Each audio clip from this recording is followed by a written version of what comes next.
यो भिडियो मार्फत हामी इन्भेन्टरी फिचर कसरी प्रयोग गर्ने भनेर सिक्नेछौँ। सबैभन्दा पहिले होम पेजमा रहेको सर्टकटमा जानुहोस् र इन्भेन्टरीमा क्लिक गर्नुहोस्। सुरुमा हामी गोदाम थप्नेछौँ। त्यसका लागि माथि दायाँपट्टि रहेको गोदाम बटनमा थिच्नुहोस्। अब विवरण भर्नुहोस्। गोदामको नाम, ठेगाना र फोन नम्बर लेख्नुहोस् र त्यसपछि सेभ गर्नुहोस्। अब हामी खरिद एन्ट्री गर्नेछौँ। त्यसका लागि खरिद बटनमा क्लिक गर्नुहोस्। पहिले सामान कहाँ पठाउने हो भन्ने छनौट गर्नुहोस्। वेयरहाउस वा साइट मध्ये कुनै एक छान्नुहोस्। यहाँ हामीले बनाएको वेयरहाउस चयन गर्नेछौँ। अब भ्याट सम्बन्धी विकल्प आउँछ। भ्याट इन्क्लुडेड छ कि छैन चयन गर्नुहोस्। यहाँ हामी भ्याट छान्नेछौँ। अब पार्टी चयन गर्नुहोस्। जोबाट सामान खरिद गरिएको हो त्यस पार्टी छान्नुहोस्। त्यसपछि बिल नम्बर लेख्नुहोस्, मिति राख्नुहोस्, कैफियत लेखी नेक्स्ट बटनमा क्लिक गर्नुहोस्।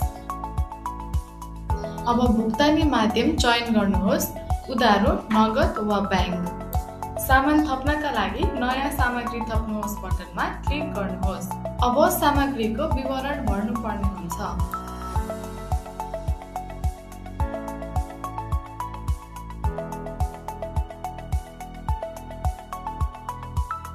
यदि थप सामान छ भने फेरि त्यही बटनबाट नयाँ सामग्री थप्न सकिन्छ। छुट भएको रकम छुट बक्समा लेख्नुहोस् र अन्त्यमा भाउचर अपलोड गर्नुहोस्।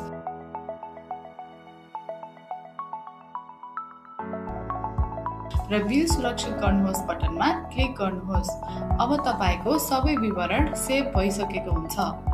रेकर्ड गरिएको डेटालाई सम्पादन वा मेटाउनका लागि गतिविधिमा जानुहोस्। त्यहाँ प्रत्येक डेटामा एडिट र डिलिट आइकन उपलब्ध हुन्छन्।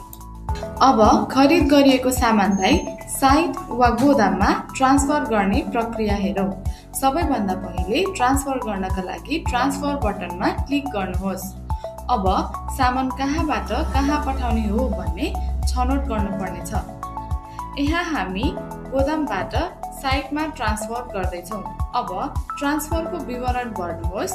ट्रान्सफर नम्बर, डेट र आवश्यक परेमा कैफियत लेख्नुहोस्। त्यसपछि अर्को बटनमा क्लिक गर्नुहोस्। खरिद गरेर राखिएको सामानको नाम लेख्नुहोस्। सामानको नाम राखेपछि एकाइ, परिणाम र दर राखेर सामग्री थप्नुहोस् बटनमा क्लिक गर्नुहोस्। आवश्यक सबै सामानहरू थपिसकेपछि ट्रान्सफर सुरक्षित गर्नुहोस् बटनमा क्लिक गर्नुहोस्। अब सामान सफलतापूर्वक गोदामबाट साइटमा ट्रान्सफर भएको हुन्छ। ट्रान्सफर गरिएको सामान साइटमा प्रयोग गर्नका लागि खपत बटनमा क्लिक गर्नुहोस्। अब प्रयोग गर्ने साइट छान्नुहोस्, डेट चयन गर्नुहोस् र प्रयोग गर्नुपर्ने सामानहरू थप्नुहोस्। सामानको सूची तयार भइसकेपछि यसलाई सेभ गर्नुहोस्।